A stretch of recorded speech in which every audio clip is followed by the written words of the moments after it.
Estamos começando a terceira aula do programa Partners University, agora sobre rede de display. Mas antes, a gente recomenda fortemente que vocês assistam às aulas de Fundamentos e Pesquisa. Assiste lá e vem com a gente!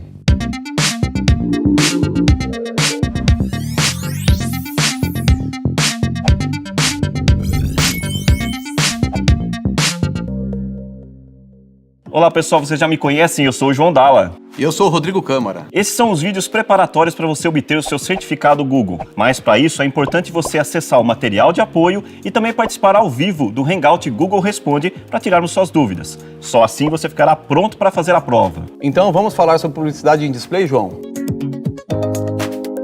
Nesse conteúdo vamos falar sobre publicidade gráfica e a rede display, formatos de anúncios, métricas essenciais do Google AdWords, estratégias avançadas de lances, configurações de campanha, segmentação de display, relatórios e ferramentas.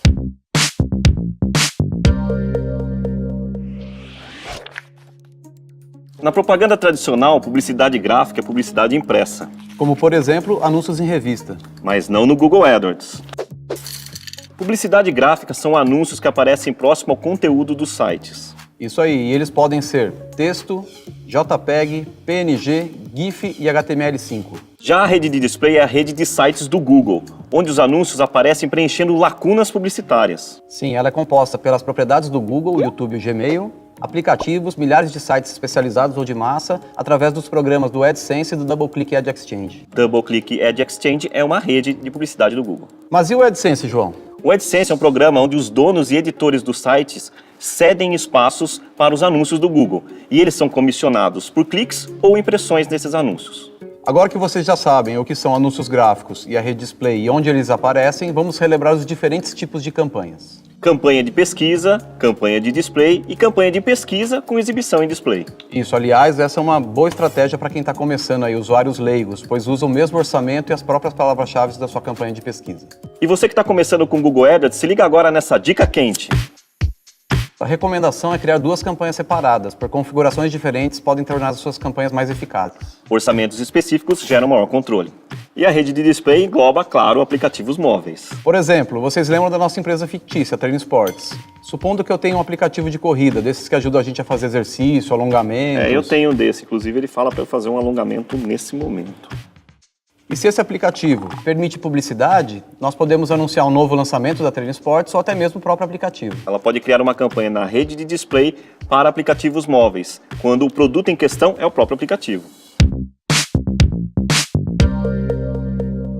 Vamos falar agora dos formatos da rede de display, começando pelo anúncio de texto, certo, Rodrigo? Isso, ele é o mais básico, o mais fácil de criar e é recomendado ter pelo menos um em cada campanha porque tem muitos sites que não aceitam outros formatos, João. Utilize um Call to Action ou CTA, que ajuda a definir as expectativas no ciclo de compra do cliente. Por exemplo, no primeiro momento, conheça, no segundo momento, compare e no terceiro momento e último, compre.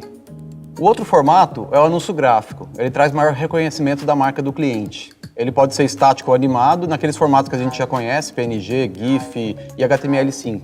E para anúncios animados é recomendado o HTML5, porque ele é armazenado em containers, o seu conteúdo interativo, e renderizado nos navegadores, o que torna muito mais rápido. Eu posso fazer o upload da peça gráfica ou criar eles na galeria de anúncios. A galeria de anúncios permite criar vários formatos de anúncios. Salve os que ficaram bons e corrija, eventualmente, os que não se adaptaram bem à peça. Existe um relatório que chama Clique Gratuito, que é um recurso somente da galeria de anúncios, quando as pessoas ficam por mais de um segundo com o mouse sobre esse anúncio criado. Ele mede a interação que a pessoa teve com o seu anúncio sem clicar.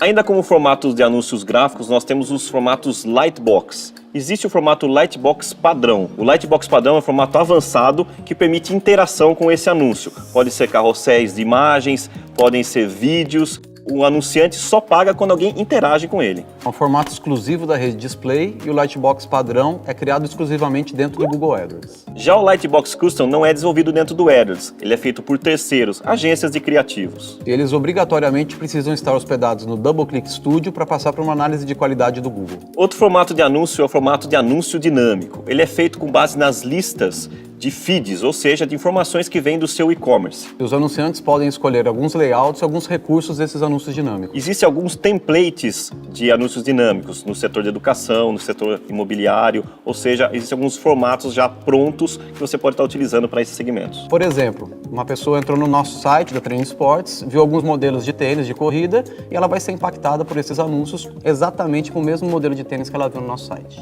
Ainda na rede de display é possível criar anúncios em vídeo. Formatos de 15 ou 20 segundos não puláveis. Posso fazer o upload desses vídeos diretamente no AdWords ou hospedar eles no YouTube e utilizar as campanhas TrueView. É muito utilizado para segmentar campanhas específicas em conteúdos de vídeo na rede de display.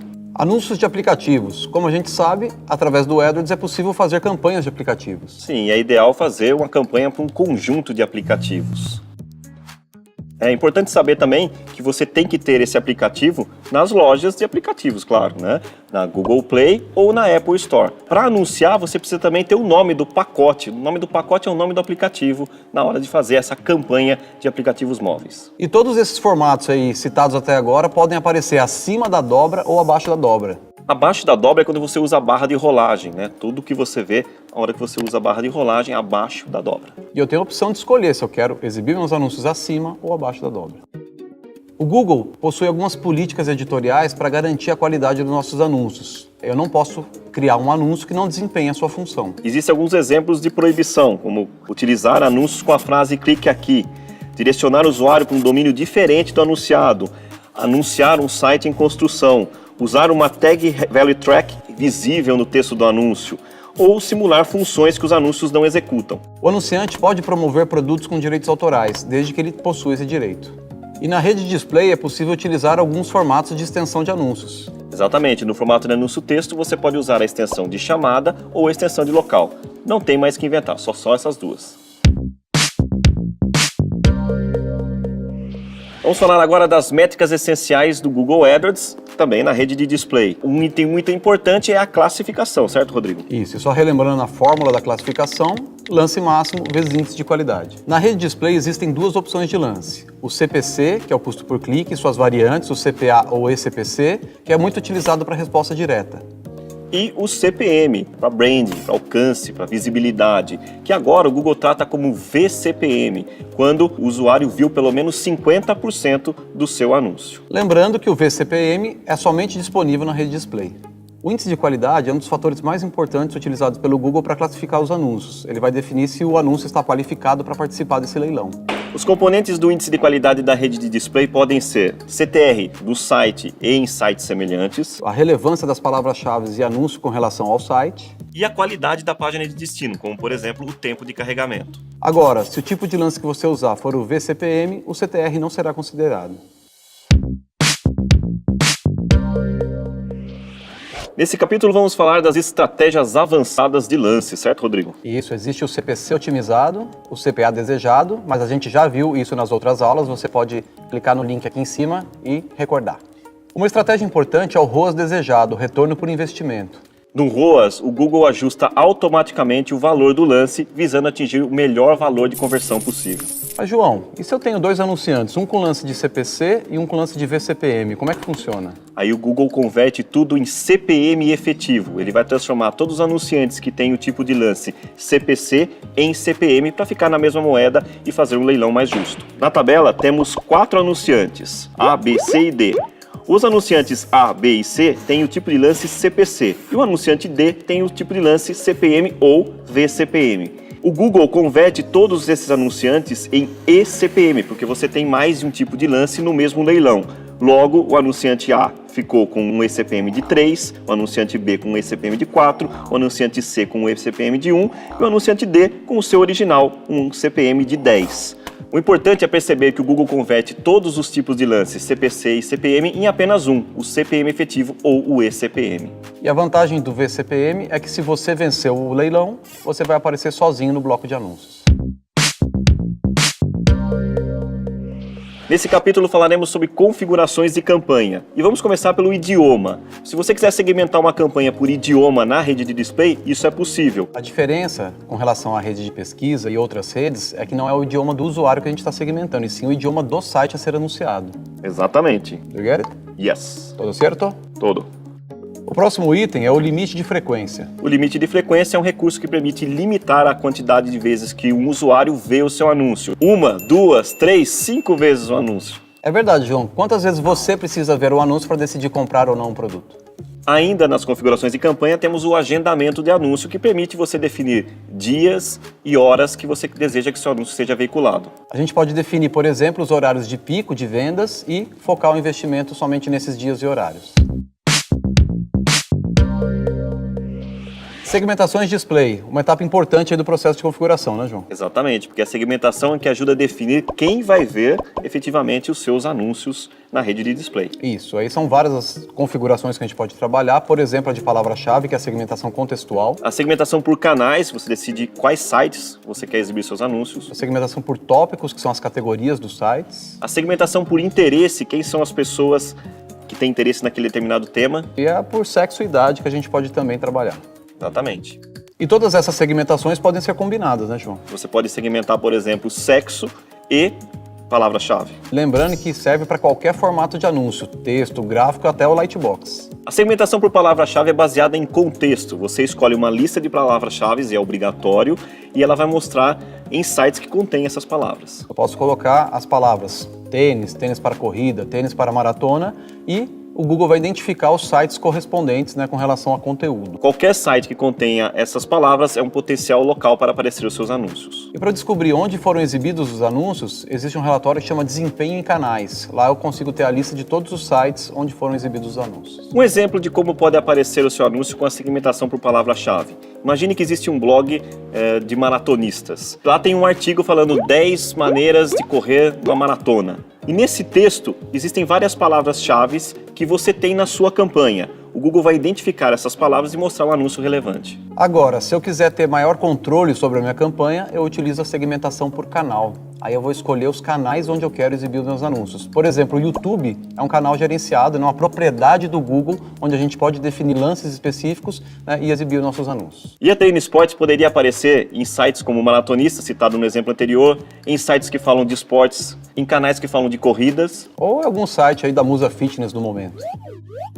Existe também a segmentação por tópicos. Ela também é uma segmentação contextual, mas aí eu não preciso selecionar palavras-chave específicas, eu posso segmentar categorias específicas. Escolhidas pelo Google. Então, por exemplo, a Treino Esporte poderia escolher tópicos relacionados à saúde, tópicos relacionados a esportes. Vida fitness. Ainda temos a segmentação por interesses. A segmentação por interesses, o Google observa o que o usuário gosta, o que o usuário tem interesse. E ele é subdividido em 3 tipos de categorias. A público-alvo por afinidade, a público-alvo por afinidade personalizado e a público-alvo no mercado. Público-alvo por afinidade são interesses amplos e particulares, a longo prazo. Por exemplo, pessoas que têm interesse em esportes. Públicos-alvo por afinidade personalizado, quando você consegue segmentar interesses específicos. Por exemplo, pessoas que gostam de futebol, pessoas que gostam de vôlei, e não só amplo como era no anterior.